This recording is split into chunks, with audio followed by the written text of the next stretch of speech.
Ahan Bamaktada Langdam Sibu Koliba Ibudo Ibendo Ikuno na Kurumzari Dai Salingsin Biliba Ikakai Kuno na Kurumzari Agi Mai Kuno na Kurumzari Mangdalingsin Biliba Igi Kaung Sing Mama Yamba Inche Tay Mapunamal Maheshwari Kuno na Kurumzari Ngasi Thengab Su Thengna Maheshwar ki Punchin Bagi Kaung Chatta Thangna hap tabaya de ko na ngasi lebi da biba baba mama da dai che tai ma ichan sing nau sing punamak maheshwar gi tawgadori ba amasung tawri ba thabak thoram sing da hen thongna pangal hapile hasna chana haizari sigi da mukurum jari mayam da tasena ngasi ingra ba matam se da thabak nga ayuki wadanaba Mungi Soidanaba Loina Silla Mangasi Topi de Mama, especially Mama had a Gramana, Mama Sing Yama Vanina Itare. Mama Hoy Boy Topi de Ibase May short Lapa with it on a happening Topi de Adu Tamu in the day, Wahang Namagi Pakum said, Kanging Bagi Tori in a Kale. Kari Pakum no have Matamda, Kari Wahangi Pakum no have Matamda, Kari Wahango hanging of the Have Matamda. Manipur se Santi se karam kan la kadoi no tamdu le kan karam kan lai doi no Himalay bag se karam kan yai phak doi no hai sna tro myam khamsei na sana aduna hoje Manipur da Himalay bag da thadara helabani karino lan se mu yam kan na muk toramba adagi de muk tha santi le mo he ning ba karino tori se mo acting wakhal se dai ba ek tawba Tasing na haizagi ko ma kuki na ganong may kaptrak-trakanda ko lan may pakatong turi brand yung dahil biraw ni kuki na ganong may kaptrak-trakanda ko lan may pakatong turi brava kauroy ko Dubai laybat to kambi ko man kambi bra Dubai kambi ko tare ko Dubai da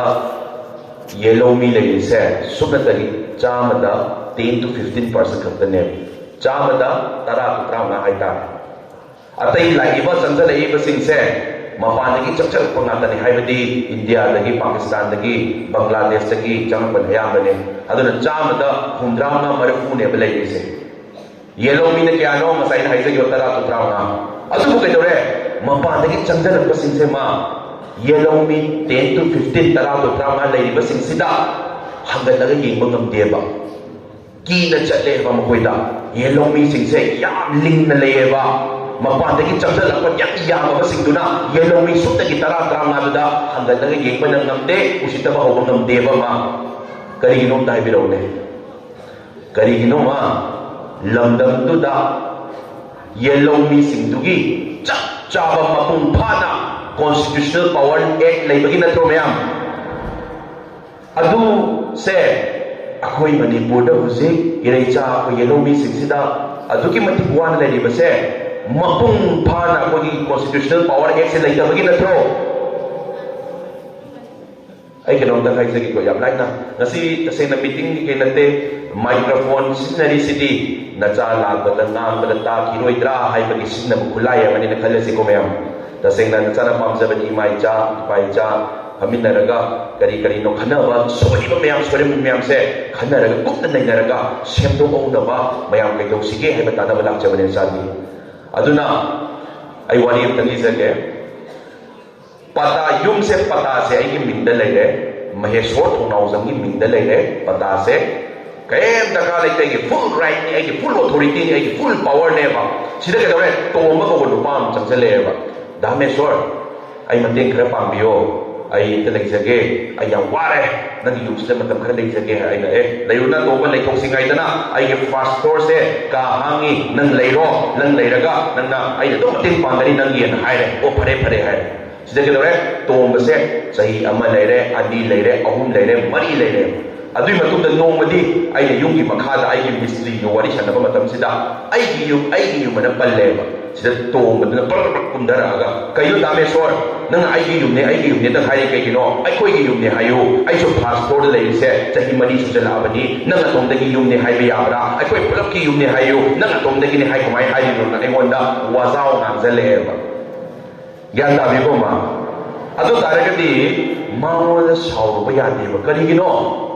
madi manong dabura lagi na kanba mimo ito niya ba? Ato ko kato re, mana dumay ng wasaw ng pangambito. Ay na manong na kayo, soy ba tawuway niya ba ma? Natradi mana dumay ng wasaw ng pasumang mamoy ba siyang naharabada? Kumain na mapandali chantal pa mi mana ay yung da chantal aga natang sahi amani lay hay na bo ahu mari lay hay na bo ay mo na mapu ay mo na unjan laga sik pai ba se mapu ay na kenom soy do to bagine ba se na harada natra ka di mana ay mo na sik ba sumang ma moy ba kanbi yo ne ma aduna kay dong kino ma papandali chantal pa sing sina akoy da kumain na tawag ng mino hay ba se kasay lan mai papakiwali siya dahil sa geba kuki na nung may kapter kanda ko lan may pagpagkauturi bro kauroy ako lan karang kanda may pakani. Number 1, illegal immigrants mapadagit siyang sa iba singse marufong na nagtokiba utatkiba kaligino sila po kayo sana po naman do same na use to same na sin na se haragadi manung doon na lang pa amor pamayang nilang taragadi manung dalali pa amor pamayang doon sa apoy drama sa pagpapatuloy ko na talaga amor pa doon ising to haysan di ba tayo doon mo binarani pasal sampo cang ba adu na kedore number 1 na lay ba mapandagi cang sa illegal immigrants mayang se loy na mutakkiba tanto kiba ani subada refugees sinsina pangbam sukto tok na pangiba power ek mayang se maram suksa sa na pangiba ne si mayang se pangoy pakoy digi maru na lautok pa ahum subada quite most important kali maru ay bano hay na say wali do Dubai gi wali do ngasay ahum subada quite maru ay si kay no yellow me sinsina pangbam thokpada pangdriba power ek myang se mapung phana phanganba hai base koi panda mo hinagada di ko seng narabada si phandragadi si gi damatani si wat pa gi damatani ngasi akoi ta usita pa hobong ngami se si laitraba mama hayeng last da kuki illegal immigrants si wai natte ato pa illegal immigrants la aga koi usita pa to ati ko mai to ma em chumi ko ma ko aduna yeng biyo ma Library ko mayang se ako'y nang kay dong sige kay dali ki suwala mibno kay base gup na naya mang mathok tay layna am din nare makoy se layna am din nare koy se adubo doctor na suhaire ako'y layna se compulsory pagani ako'y na sukhange yam thuna pagani lan so ko'y na compulsory mai pakani adubo kari saru badiki narak pano kari thengnaru badiki na bano hay base nayna mang thok tarane ma se narabada si nainadaba taragati hayek tungda faragasu yang tuna faragasu amung dauna naragati kumai tawang tayo birone aduna yang kuk na nainaba mathaw tayo ba ma aduna ay wahang namda ang zarake mo ko tas tenga tamo siya na kumbiraw ko ma kaligino ako'y haytok pa lautok pa ngamtok pa mathaw tayo ako'y nahaitaba ako'y pujil sawraga layba ama sawgini na sumtawar layba aduna na ako'y using waris This is the right time. Ako'y high ka damani, ako'y right kita magka-high ka damani. So, hindi ba mayang sa sendo ko ka damani, wali ba mayang sa hapsil ko ka damani, nadragadi. Mama, hayang tungda, Manipur, siyang chakot kini, resources yang naigrazani, building, pazaw-pazaw mayang laki bayay, smart city, oy gibayay, yang na chakot gibayay, mapanda Mumbai da, oy di magpoto to, sak man na Manipur da, oy bayay. Adubo, Himalay ba Manipur sida, yamna chakot kragasu ako'y na hayhawdragadi lahawdragadi last na Manipur sida ako'y ilengcha ako'y se laybang na magdabayay ko siyang naharabda adun ako'y hayok si lawtok si kangkok si pasan bigano ay walang dahang gini mayang na sila kumbiro ko relief camp na lay Cebu ato pa zagadagi lakpa ato pa jati gimira niya dahil biro ne nate ko mayang ay thongna phar man ujing noya ngai ba singkhom singna ngai ba thongna phar bi no singse mayum da kai jari ke thaki ke loi thado ko makai ai kunna to ya de ka thopi rei ba ai thongna phar bi no singse ato pa jati gi mi ato pa jaga de gi la pa mi ra ne dai bi ro ne na de ko me ai thongna phar bi chin koi gi imai ben sing sorok da nak da na kai soi ki da ke cha soi ba ya roi ko imale ba soi ba ya roi ko kana na kai ara na tauri na naksari bi ai thongna phar bi imai ben sing se atau jaga dagi lakpa atau jati mira yang dahil biro ne iram dam sida pokja ba isagi pokna pamlam dam sida pokja ba isagi yung isagi rei chasi ngata na tro sidabu mapa namda maitai na sumay no ware haragati kharabu taba yayeba isagi muna from lamdam isagi yung sidabo survival and existence question naman like sibu si karidagi pulak pano haibsin na inabang pukta prane sa inama sin harabada kung naninabyo niya ma aduna mama hoisu doy na kang mamathaw tayo mama hoisu kung naninabang mamathaw tayo one mama loy naninabang mamathaw tayo ay wali sa marag na kinong takaysarak ko ay na mapamakom sumsat pa sida baba kakakaran na kay haibiyaw ikambra sa loob mahesor nupayang pula matipay nahayang pula matipay nupiyang yaurati eklo do yang palunoy ay nagkayinohay ba baba kay eklo palunoy ko siya nagkariginohay imay din maragda lari kay musuyang yaw hay musuyang yaw ay nako ay siyong babot karigino mamaway sa haibiyaw ay ba't nung pato si misil lari kay si misil lari yang hay bane ka hay lari hay base ka tayo kung turi game tayo biro chemistry की ओजा science की ओजा ना calcium carbonate की molecular formula और पहाये ना मा state politics की मरम द नेशनल इंटीग्रिटी मरम द मणिपुर इंटीग्रिटी मरम द कॉन्स्टिट्यूशन मरम द लॉ की मरम द एक्ट की मरम द हायो हाय बदा हाइद्रगति मा केमिस्ट्री की ओजा ने ना लारी खाइब सिंह यादुरी ब्रॉम ताइ बिरोने सुमचिंग सिंह यादे को अदुना मयाम से कइनों हाइरु बदको आई सोशल वाकनी रोय हाइबने हाइद्रो मयाम अदु सेंगना बाबा होय दादा होय काका होय ने अपनी फंबीरी को वारो के दिया ने जाने खलगा नाव ने खलगा पीसे अदु वो से नाई दो काउन हायरबदा मणिपुर दा असेंग सोशल वर्कर दि कना नो हायरबदा आई इमाई बे जिसे गादा ने बसेंग हायरबदा करी भाई जगे को इमुंग गी वात न बong sila mani ipuro be वात न bong sila mani icha gi वात न bong sila mani dugam thara mani cha amuk thonga mani amu pizara mani amu koli phenga mani adu ithola ni maida amu phamani maida amu phamaga sida meam gi leibak ya wa loi nong tanarani kari da sori ke loi chat ni yaurani sidagi he nam magun nei ba social worker se kata da phamu doi no dai biro ni meam amta aduna ai haraka toi pose mama hoy mamang thar ka dum yauri bane ba si bauda em chumi ko aduna to ba ko nu pa ma dai le ba ma se khara hai le ba le kai ji oi ba ma na hai ka ti yare hai du yaroi ba to ba su yang ko na sa sanu ki ma le ba ta makta adu mama hoy su loi isa na kari to ba no kari to oi ta no hai ba se khan bam thoi bo si ki seng na ra da loi kham bam thoi mama hoy isa na ka mar makta hai be yawe ibumo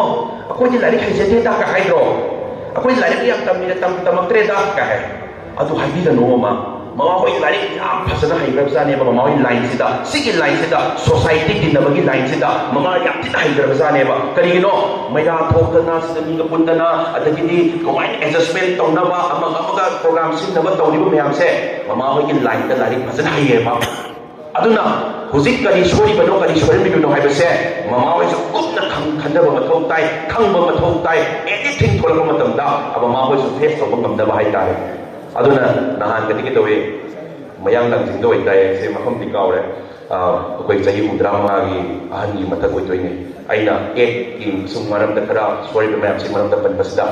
mama mana ibu mo nang gi ek to kay ba to da tari yung faktor gi yen hai aduna mana to ito kisnate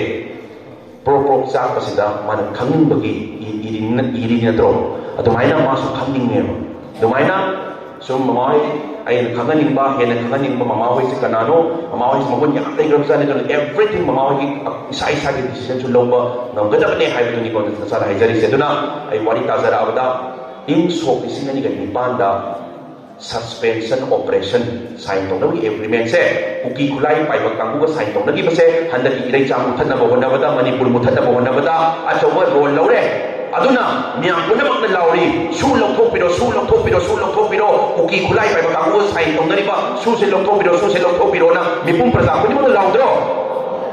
mayam lawi ko akoi su lawi mo su lawi ai sonda 27 February ta direct me akoi gi me bureaucrat sa makokoi ba Ministry of Home Affairs ti makada lai ba Ajay Kumar Bhala na zoi si matang sila aduna nasa su di lokthok da sunya yaroi ba adubu su dang na ke ba ma su di lokthok da yaroi adubu su sign tong dari sidi tong dari ba sidi kuki kulai pai ba kanggo kun mga khagdaga ne 25 kun mga khagdaga ne ba adudi kuki sakai khudingi khulai pai ba kangu leiriba nipu manga gi mathata leiriba se makoina kumai tongba do ge gyanda bi ko myam ko su sign tongari sikul manga khak daga neba adu di kuki sakai khuding khulai pai ba kangu nipu manga gi mathata leiriba makoina kumai tongba do ge ayo mai do wahang ma ge ne mi gi tang ahung gi matung daira ba makoina ga kuki na ga khun ngak chen na bane kai tong mai pai re sibu mi gi tang ahung daira matung daira ne dai bi ro ne nate ko mama mama hakta pe na tro makoina tawning kusi tawalamba free thadokpa free na tawning kusi tawalamba manipur leba sida higher percentage area makoi mafam lei sida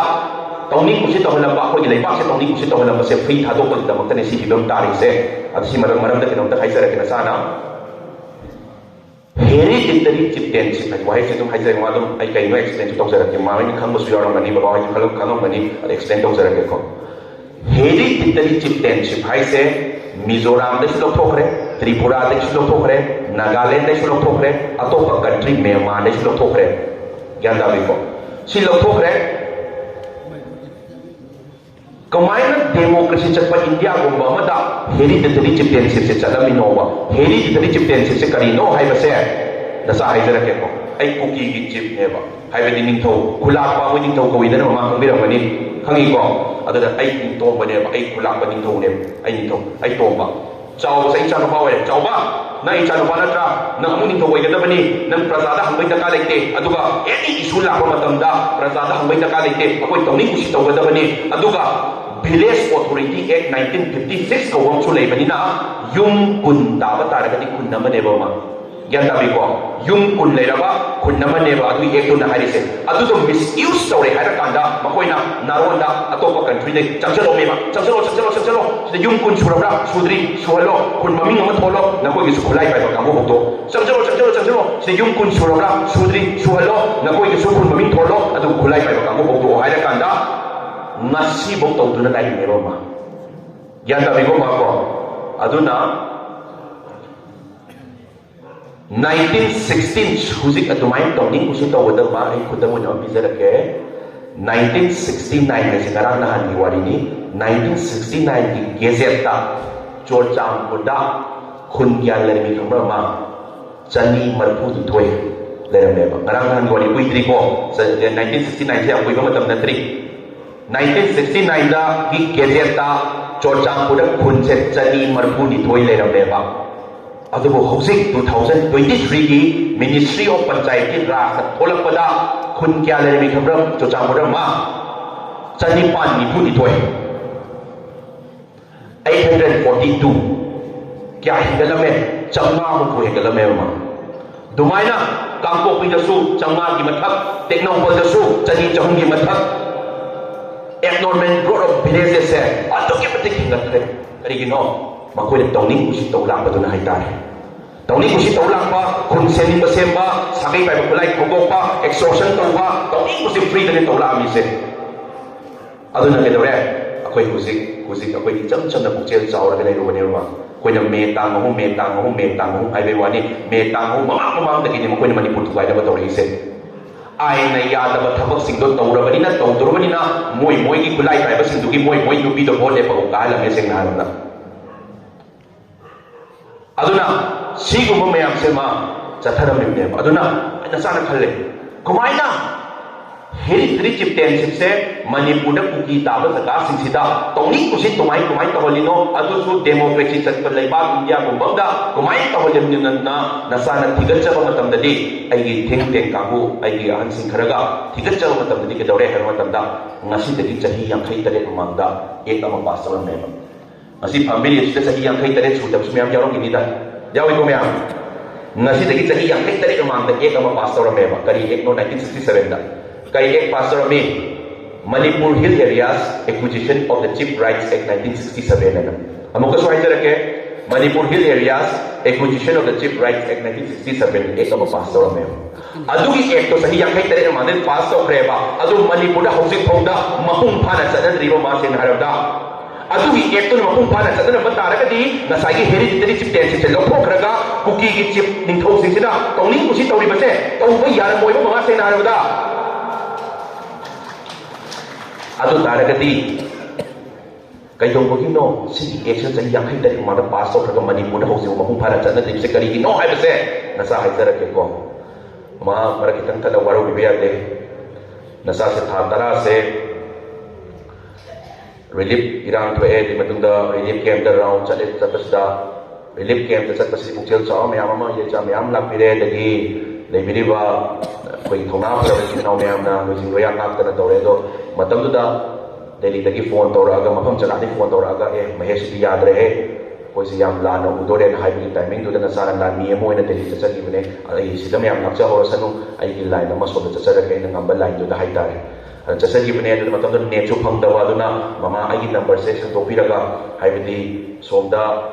report ꯑꯣꯏꯅ submit ꯇꯧꯕ ꯈꯣꯠꯄ ꯈꯔ ꯇꯧꯔꯦ ꯈꯪꯉꯛꯄꯗꯒꯤ ꯃꯌꯥꯝꯗꯨꯁꯨ ꯑꯩꯉꯣꯟꯗ ꯐꯣꯟꯁꯦ number ꯈꯪꯗꯕ ꯃꯌꯥꯝ ꯇꯧꯔꯛꯑꯒ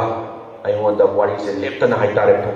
ꯀꯃꯥꯏꯅ ꯐꯣꯇꯣ ꯊꯥꯔꯛꯀꯅꯤ ꯀꯃꯥꯏꯅ ꯔꯤꯄꯣꯔꯠ ꯊꯥꯔꯛꯀꯅꯤ ꯁꯤꯗꯤ ꯀꯗꯥꯏꯗꯒꯤ ꯋꯥꯏꯐꯥꯏ ꯁꯝꯕ ꯖꯒꯥꯁꯤ ꯀꯗꯥꯏ ꯑꯣꯏꯒꯅꯤ ꯋꯥꯏꯐꯥꯏꯁꯨ ꯍꯦꯛ ꯐꯪꯗꯕ ꯑꯗꯨꯗꯤ ꯒꯣꯔꯃꯦꯟꯒꯤ ꯑꯣꯐꯤꯁ ꯃꯅꯨꯡꯗ ꯊꯥꯕ ꯌꯥꯕ꯭ꯔꯥ ꯈꯣꯠꯄ꯭ꯔꯥ ꯇꯧꯔꯒ ꯌꯥꯝ ꯋꯥꯅ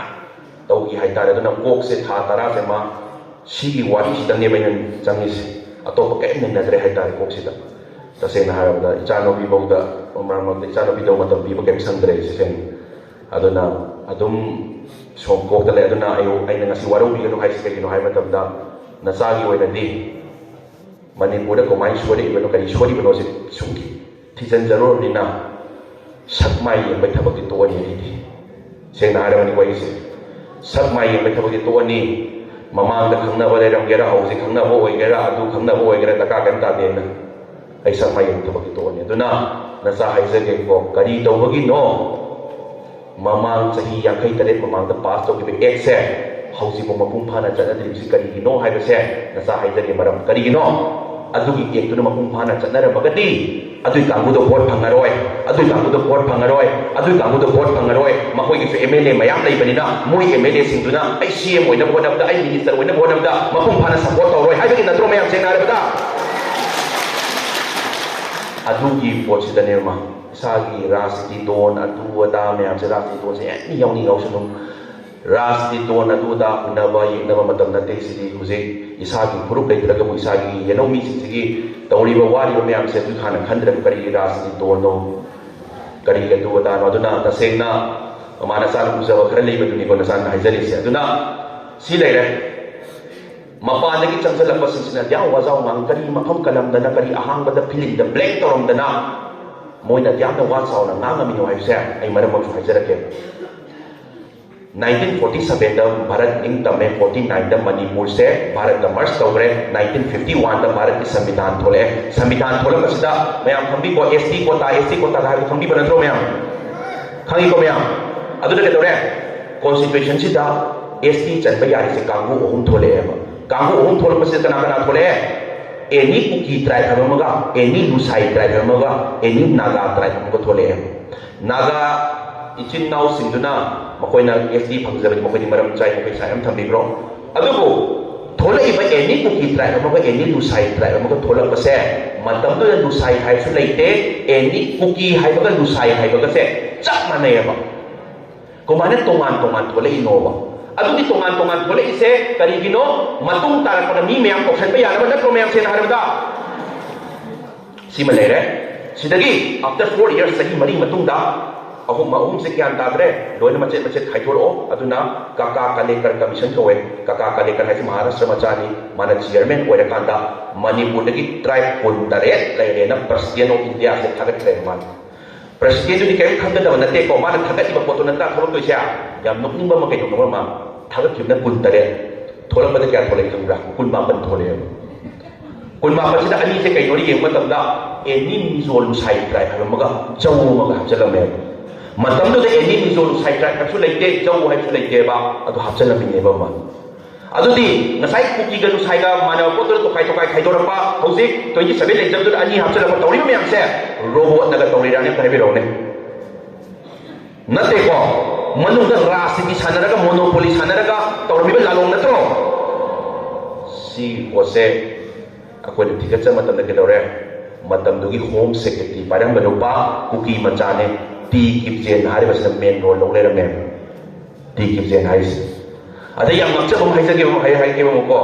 ing sok lising ani ga ahum da 2003 da amu ano ko da thor pas ke dore ngasai cookie class sing do loi yaw le hai ka da yaw na serial number 2002 da muk no na kai ha chale cookie yaw na any cookie tribes ane samna har da pudam na har da ngasi chauki ma thabi re ba si kana pham da bano hai si maheshwar pham da bani chauki ma thare kafi ni da oi baba oi mama oi ne si biram da na chauki ma se thabi ram me ba iki da amma se kafi ne thabi ram thang na ba chauki yam su thara me ba ahang thara me ba ase ahang su le ra ne ngasi ada chauki ahang su thara me ba sina kana pham doi no har ga si su maheshwar pham doi ni gyan da bi ro me chauki ama sina kafi na tra phang na ba chauki ma thara me ba ahang ma si su kana pham doi no si su maheshwar pham doi ni ye adudi maheshwar ka sili ba ka ko siga manare har ka da manung da to udara ka maheshwar ki mi pham na ba sili na thro dumai na cookie loi yaw ra ka ni any cookie tribes ane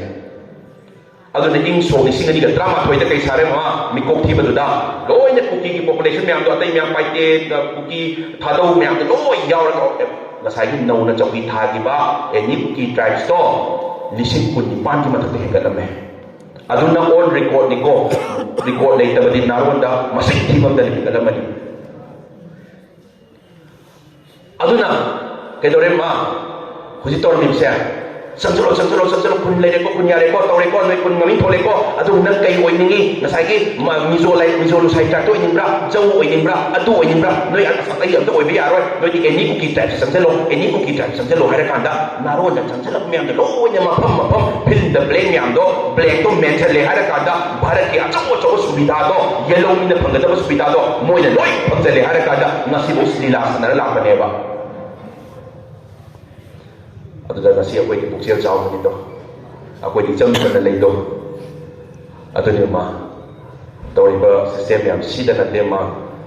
moi ki adu ki haina ki butun so manung das machin thi ba tori ba do power pai ni ngai da ra city ki power pai ni ngai da officer oi ni ngai da tori ba myam do aran ba tahora si to boduna heavy oi ki da na hada kai do re Anglo Cookie War 1917-1919 na Manipur da sukthok thokidaba war dogo Delhi University lan manung da ni ko hai sama lan manung gi wari ni ko yang ngak pamui habit to yimbiyo ba sum to gi aran to gi da sum habit oi ga last Delhi University to gi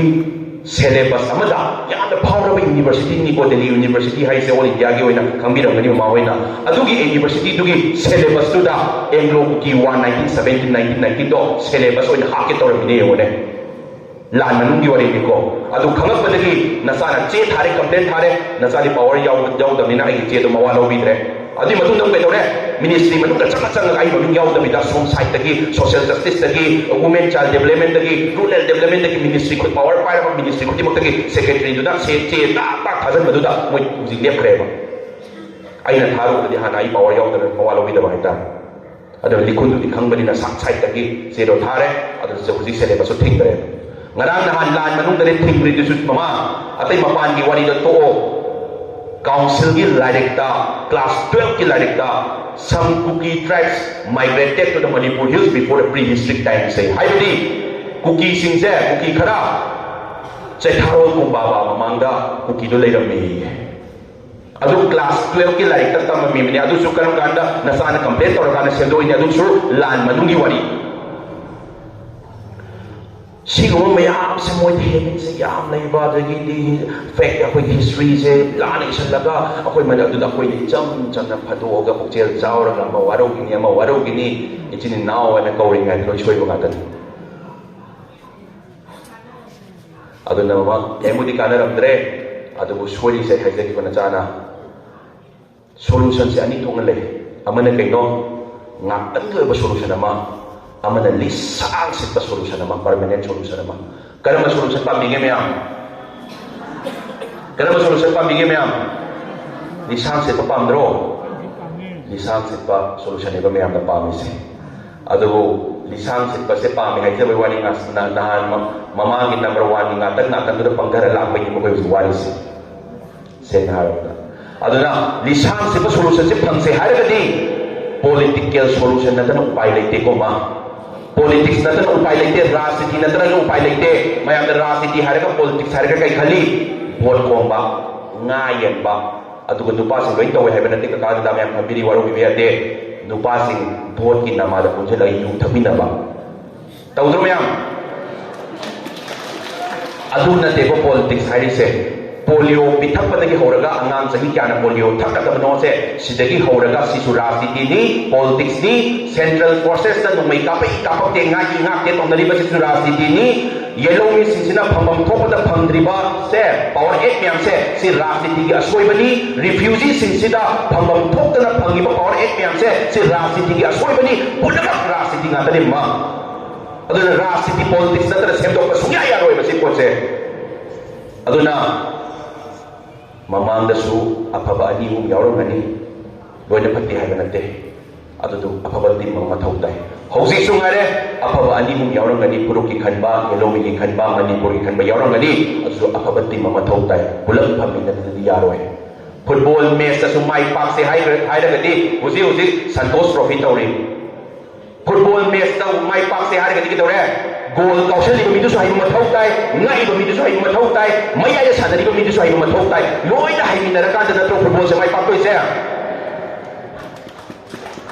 aduna akoi ki team phajaba sem se hairagadi kana sem do no ta haibe ro ne law no ta haibe ro ke do kana team ma phajaba se kana sem do no Razana sem do natro aduna sa wari tan waru ai kiram ta haise waru me waru biro ta biu ne ni nasa ne kan bi na thoi sia ningai ma sam tor dia gadra ya dia kai do ge ta haise ge India ke ngai ba border se Pakistan border ngai sida laiba wang chawraba India ki army myam se wang chawraba AK47 ka pare ke myam se nungti gi lan sokna brane dai biro ne sokna de ko adubu anytime Pakistan lan tar ko matam da ko na thena doi na tro thena doi ni ko ahi ba ta tham da ba ya de ba tumai na akoi su political leaders khudi mak se loi na pa tham da ba ya de ba ma kari no adu thamong da tar kani anytime political war la ko matam da akoi thingna ba ngamoi ba ma yam chumi ko adu na ke doge mama hoi yam lai ba wa ka pangda bi ga no ba kai no hai na ba ya wa ro hai ga ni ko kai do ma se otho si ma gi dam ta ne pa ni kai gi no akoi mai ra da mai tan bora khadar me maram do yong yam chau re ba maram do ya lan akoi gi leiba ngak tu mi do mai tan bora khadar ba da loi pen thok re hai ta re mai tan bora khadar bi mi do na constitution khangba ye khangba lo khangba ipur gi dam ta ngak pa ngam da ba ma pan thai na ba ngam da mi oi ta ra di mai tan bora losan bi ra ga ma gi dam ta chen bi o ke kai ba lai te ba aduga mai tan bora bi ra mi do na lai su hai ta ba kai su khang da ba kai su tawai da ba bevar khar phajan ra ga mama hoi pangda ba la ko matam da mama hoi na da pangda ba ta ra ga di mama hoi lai ba thukai ba ya oi ko sing na ra ba da ya lai na pha yeng biu ko smart dam ta ne pa ni kari do ge toi ba mai ni bi to kholai khon da yam phajai mai ni bi kholai khon da phajai ba na lam ngak to mi to ba leader ni maram da kai mari le ne yam dai be ro ne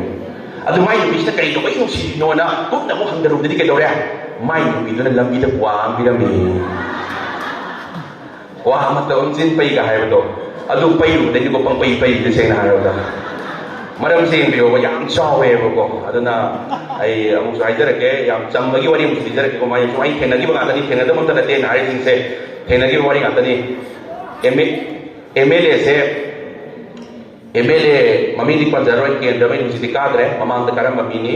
kai da we hai ma tam da ma se ke tu khanga jalo hai tong na ba yum da no mala ame ya chakre yum da na chakra ga da ai si thang da ba gi thang da ba da restaurant do anga sing da to la me ba gi na wai wari ni ko da ina film da tawri ngai gi adada MLA se la amaga chakhi bai tar adana sa dia ngai te mi am thang bi ram be ai social work da dum thawai yaw zara ga adum la sa mi yum ne smai to da restaurant do adada staff ama yaw ram me adugi kien da dugi voter oi ma ne ba ma ne chakre ko aina sum pam ja da ba to kai na bi na ra ga su aina sum qualified oi ba ada yang ka taw ngam da mi ga go he ning ba do sum na ha moi na yu da moi na hai tar da aina sum ai gi staff to da kai no sin ba su emi ni oi ko mai thak le noi bon phagi to wei na si to ba so no king da emi ni oi mai thak le no su na no su ya se loi khang ni to ba se na hai ba da me so to mai hai ga no yang cham ba ni ai na kai no na kai no cham mi se na ma se emi ni oi na pa mi se kai ma da ma khak pi do hai ba kai no da me so hai ga yang cham me मासी को क्या चमगे है बता मासी MLA ओइगेरा ओइरोइरा बेंदर चला you थप ngame कहीं my कहीं नो क्या तादरे मा ngangi wa loi di ko haibadi leiba ki suk kangadam mi do ma ki maram do yamna chada ba haitare mana bidam mi maram do chammi ne na ko aduna aina san haijaning ba yam lu ba ko political awareness ka leiba mathau tai mama hoi mama ma ga phone da wari sana ko mata phone loi pai ba na thro ma mama ma any election nam nasul pada jila parishad ki oro member ki oro pradhan ki oro MLA ki oro any MP ki oro any election nam nasul ko matam da mama ma ga sumai wari sana ki oro ko mai wari sana gani huji kari siang phai ne he madi ipuru ki tam ta khali madi fight to birasi madi tam ta thaka birasi madi yam phai madi tam ta to birasi madi manung da yam to jale me manung da ko de khang da ba yam lei madi tam ta to birasi nate mama mi na phai mama mi constitution khang ba heli mama mi ek lo khang ba heli ma wai to birasi ma wai to ngam ni nate ani sanate ano om thol pa ma ne constitution khangi ma wai to birasi ado to ina ka on nei na biyo me ya ba natro aduna tabida waro ya de mu hai ro ni ko mama kharadi mama ma phone da kari wari sanai election na selapa kanda ibe to mbi ai ni thungakri na ni thungaba do tawdra me amata bi ro ne adugi wahang du kwai pharak tari se seng na harabada adu da act ganga snan to gi be ta seng na hai aduna seng na sigi pose amtang no ko de fai nungai ba si wari si sum thoki ba sa thoki ba ta oi baduna isa no ki bai wani no ta seng na sori me am sa afabat tim ma sem se ba ma afabat tim ma sem draga dinga si akoi gi ai gi chalu sahi manga su ba le mama gi chai su sahi manga sahi tare su ba le ram su le ram bai si me am se apoi no si hai ho dra ba la ho dra ba ta ra ga sem do da ba ta ra ga ni hayeng last ko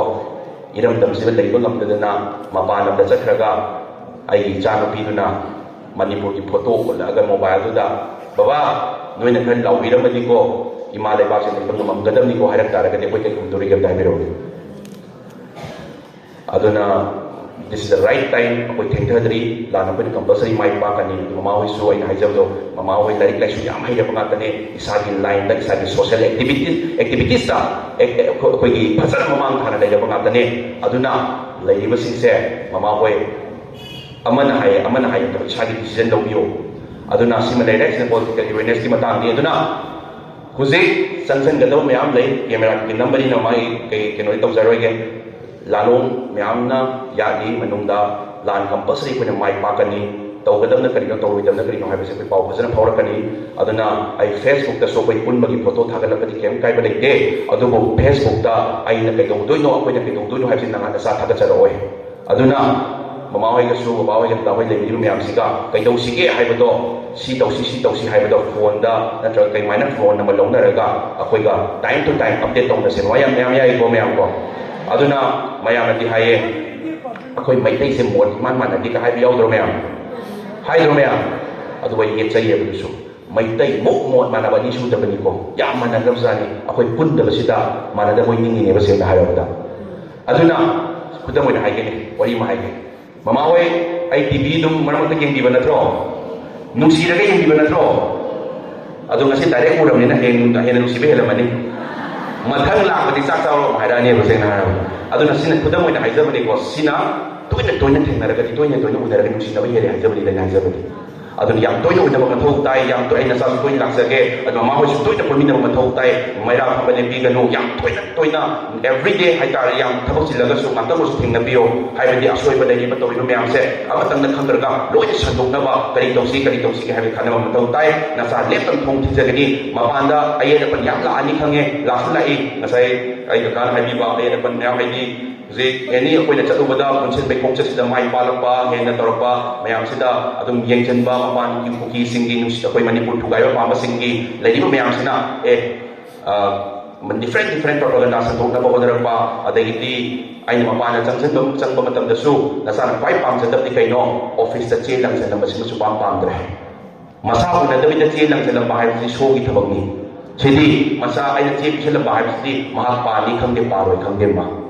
aduna direct unaraga manipur thoi ba thongdok se karino maitai se kanano kuki se kanano se mari chumna hosi police ra lapani aduna ai tawri basida aisa kaim to oi chapta chate adusu left na lead ba ya de karino army ने खंगजरमनी IB ने खंगजरमनी मकोई दा हाइरुदसु यारे मकोई लोई खंगदबसिबो central government दा हाइरुदसु यारे लोई खंगदबसिबो मा army ने लोई पाउ पिरमनी कइनो आईबी लेरिसिबी एसआईबी लेरिसिबी मा लोई पाउ पिरमनी कइनो हाइ तारगदी डॉक्टर की मथौ नर्स की मथौ मोइना थोक मोइना वारी लिजरमगनी अखोइसु अखोइगी तौगदबने दिदा अखोइगी वारी से अखोइना लिद्रगदी कनाना खंगदोनो दाइबिरोने अदुना अखोइगी असेंबा चुमदो फोन फन फंगरोय ना सुम लिता लेइदबि लेरगनी मोइ मिनिस्ट्री म्यामसदगी कुकी मी म्याम यावबनिना अरानबा पाउ म्याम द मोइना चुम्मेना चखदि कमाइ तौबदुदिया अदुना फोन कंपल्सरी चुम्बने फंगसु फंगनी अदुबा अखोइगी होनबदि लेपा यादेबा मा अखोइ कइतोरके फोन फंगनी फंगरोय ना सुम तौरगा खल्लगा कयमता हाइदबिदा माना खंजरमनी माना तौजरनी सुम लेथोकिबा तारगदी कनाना अखोइगी अचुम्बा वारि सिलिबि तोइनो ताइबिरोने अदुना लेपना चंजगनी अयरे पर याम लादम बने मा नसादा मयम मिखरनगे खंबा यावरगनी अखोइगी महेश्वरना सेंट्रल मिनिस्टर उन्हें से याम लाइन उन्हें क्या खंबा यावरगनी तसेना हारगदी अयरे पर मयम लादम बने मा यारगे अय हायरदम आसाम राइफल लीगल नोटिस थारकतो दुखक हेडलाइंस ता यावरबनिना मोय न्यूज़पेपर नेशनल न्यूज़पेपर ता यावरबनिना यादबई खंगे बैवानी अदुबो लान से अतोपद माइके चखित्रा कीबदगी यारगे अयरे पर लाप मयम से यारगे हाइदन होना जबने सेना हारबद अदुबो येनिंग बयेसनो लाकिंग लाक्सनो ममा लेपकी मतम द मपा लेपकी मतम द मचा द प्रोग थांग होनदे अदना लेपी मासिंग बासिंग न लेपना मंगोल बिबियो न चा लेपना चंजन जगे मयम द हाइजरी गुरुमजरी अदुगा थोंग लेपन थिंजगनी थोंग हांगगनी सोल्यूशन फंगदोइसे अदो सो नि नसा पाइजदे अदो सो पाइ मिदु चटिनबा मथौ ताइ अदो सो पाइ मिदुना थोंग थिलक्त्रे न महेश्वर न थोंग थिनबा लेपो हाइबा सुया यारोय नसा लेपन थोंग थिंजगनी से मयम द हाइजरी अदुगा यामना चतनरोन चत खंजबा इजाति इप्रूव द पोक्सरबनिना सुम बेभार सुम थोंग थिनबा वानी को तोइना यादा यारत्रगदी थोंग सुम हांजलत्रगदी मैतै नोंसागी सु यावजरी थोंग फकारा चंतिबा मयम लाकनी मयम हाइजरी मयम द अदो केकै नसाना होजे हाइबिनी नसादा हाइबिनी बगसी लागा मीटिंग दंग नते नसादा हाइबिनी बगे लेके ngasai एक दुई मरम द लो दुई मरम द खंगौ हाइ सुम खंगनिंगबा नत्रगा सजेशन पिनिंगबा नसा लाई नसी अदु खितंग ग्यान ताहौद्रे नसा इमोनम द हाइ हाइरो हाइ हाइनिंग बलेरगसो नत्रगा सजेशन पिबिन बलेरगसो हेक नसा लपाने खनबियो केके हाइबिनी बलेके नसाना तसेनो ममा होइगा यारिगे अखोय याम तोइने पुमिन मथौ ताइ हाइसे करिनो हाइबो तबजी एमबियोबा मयाम ने हाइ आई तसेना आई नोमता आई लेचा पनबसु पामदे आई केसु नोमता आई मी दमता तिना नांगसु पामदे अदुना नसादि प्रोप चाके अदु अकोमदि आई खितंगुदि कन्ना ngange करिनो नसानि लेबिना खंबा हाइ तारे सो लान थोलैबा मी मै चागिबा मतमदुदा यामना हाइरमगदा सेंट्रल गवर्नमेंट नि थबक अयामना ओरिबने सेंट्रल फोर्सेस थारपा अदि लैबा रिलीफ कैंप द वारिबा रेड जोन द वारिबा मयाम लैबा मयाम से सेंट्रल गवर्नमेंट तुमिना येंगा लैबा यारोय अदुना लैबदो मयाम लैबा कोइगी लैबा म्यूसिंग मयाम दोना अहुम लैबा कोलिबा मयाम दोना लावगदा हाइगदा मतमदुदा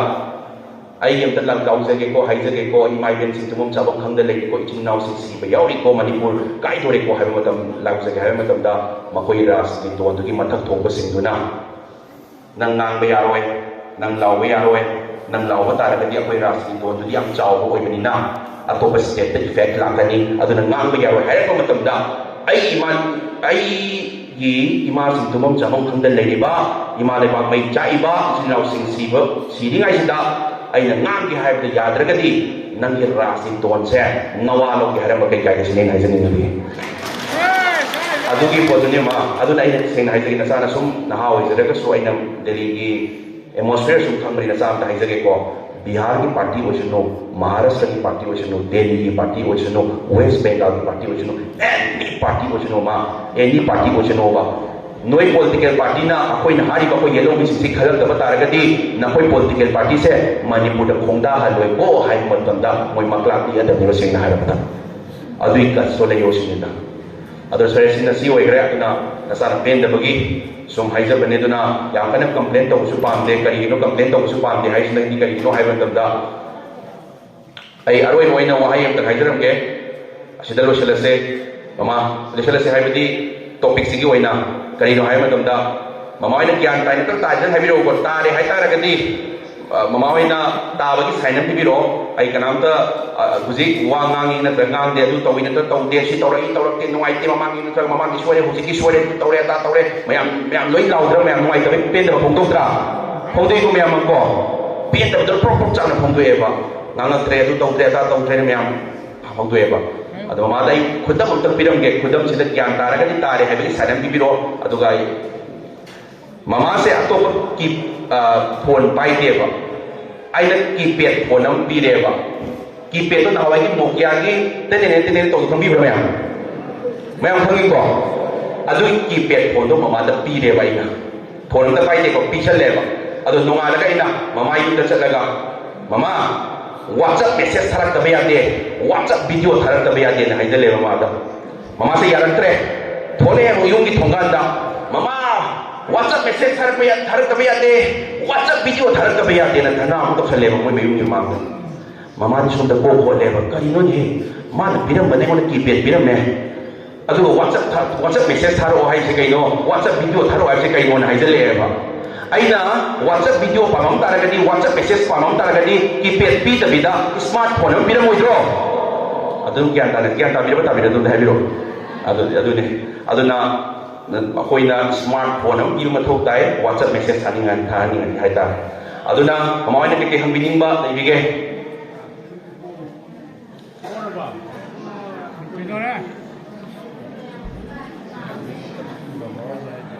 Kaya happy ni nanti mau ini nanti belum kita nanti hajar nanti mama bawa sem hajar nanti hajar nanti.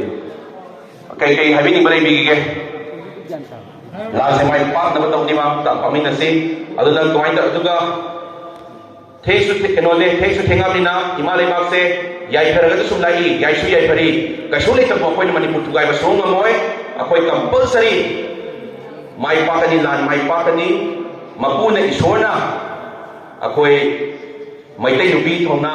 maitai nongsagi thongna se amuk khanna malem prithibida khangba oiresanu ubo oiresanu haina sinbi ba oiram basu yai aduna pulau tan lawina se konjel kanna hobalaga imale bang ya prayam lawina se na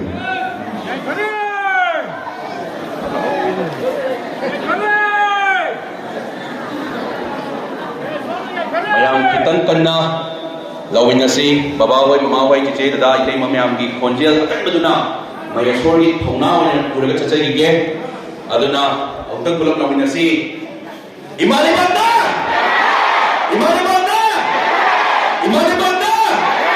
ai thongna phari mai ben singna ai thongna phari mai ben singna ai thongna phari mai ben singna ai thongna phari no kai ngai bi chino singna ai thongna phari no kai ngai bi chino singna ai thongna phari no kai ngai bi chino singna imale banda Kurung sari. Mahesh thong zamna.